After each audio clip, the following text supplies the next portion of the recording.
छुपी हुई नहीं है। हो सकता है शुक्र के लिए आरएसएस वालों का जो हुकूमत बैठी है, इनके मंसूबे बहुत खतरनाक है। ये टारगेट में है, ये और भी शहरों का टारगेट बनाएंगे जहां पे मुस्लिम पॉपुलेशन की आबादी है। आप यकीन जान लीजिए, इसके बाद दूसरा नंबर आपका बंगाल आएगा। और हो सकता है कि यहाँ भी वो जहर बोलने की कोशिश करेंगे, यहाँ भी मस्जिदों को जलाने की कोशिश की जाएगी। मेरे मोहतरम दोस्तों, सिर्फ आपका ये एनआरसी सीए का मामला नहीं है, ये 4 सालों के अंदर में ये बहुत सारे बिल आपके साथ में लेकर आएंगे और आप हाथ पे हाथ धरे रह जाएंगे, खून के आंसू रोएंगे, अफसोस करते रह जाएंगे। आज वक्त है आपको अपने घरों से निकल करके रास्ते में आने का।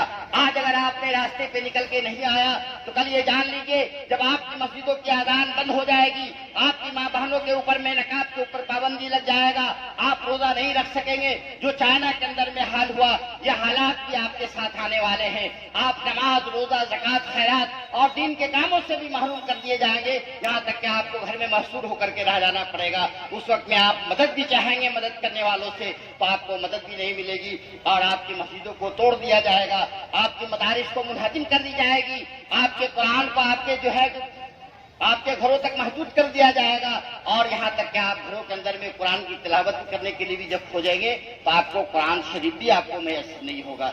इसलिए मेरे दोस्तों, मैं अपने नौजवान भाइयों से भी खास करके मैं ये कह रहा हूँ कि आप बेदार होइए, आप जागिए।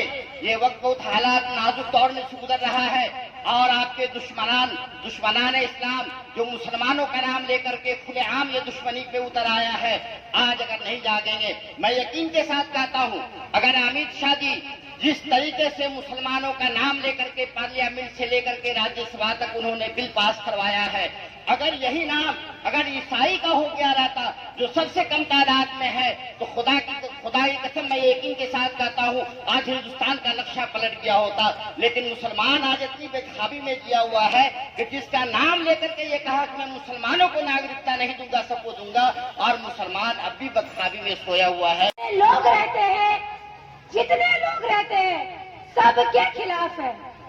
अब ये इससे हिंदू बहुत सी कैसे बच पाएंगे? देखिए, असम में जब एनआरसी चालू हुआ था उस वक्त बोला गया था कि ये एनआरसी हिंदू लोगों को कुछ नहीं होगा, हिंदू लोगों को इससे बच जाएंगे। लेकिन रिजल्ट क्या हुआ? असम में जब एनआरसी का लिस्ट आया, 19 लाख में 12 लाख हिंदू, 2,80,000 मुसलमान। तो देखिए, एनआरसी करने से पहले क्या बोला कि हिंदू लोग को बेफिक्र रहिए, हिंदू को कोई परेशानी नहीं होगा। लेकिन रिजल्ट आने के बाद क्या दिखाई दिया? ज्यादातर हिंदू का नाम है, तो ये हिंदू के खिलाफ भी हुआ।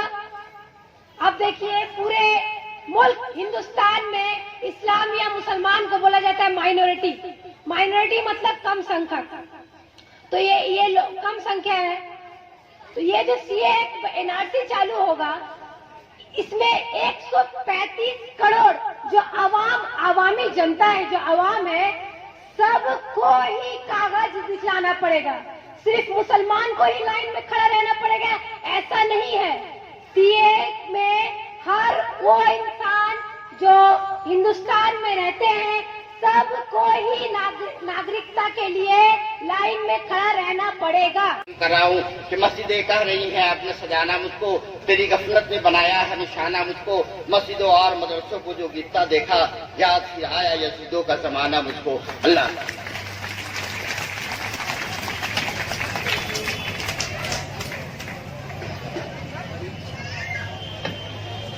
अभी आप मेरे दोस्त अफजल इलाही से बहुत ही मौसर और बहुत ही सेहतमंद तकरीर की उन्होंने आज के हालात में जो मसला हमारे साथ है। लेकिन मसला जो भी हो, हम लोग मसला से निपटना जानते हैं। इसके लिए एक शेर मैं आपके सामने कह रहा हूं, पहले भी कह रहा हूं, मेरा चलन जमाने से निराला है, मैंने हर गम खुशी में ढाला है, लोग जिन हाथों से मरते हैं उन्हीं हाथों ने हमें पाला है। ये दिल्ली का हादसा नहीं तो क्या है? हमारे ऊपर जो जुल्म ढाया गया है, हमें उम्मीद है कि हम इस हालात से फिर निकल जाएंगे, हमारी मकानें फिर बन जाएंगी, हम अपने बेटों और भाइयों का गम सह लेंगे। लेकिन हम इस कानून का पीछा नहीं छोड़ेंगे जब तक कि आप इस कानून को खत्म नहीं करते हैं। भले से हमें जो भी कुर्बानी देनी पड़े।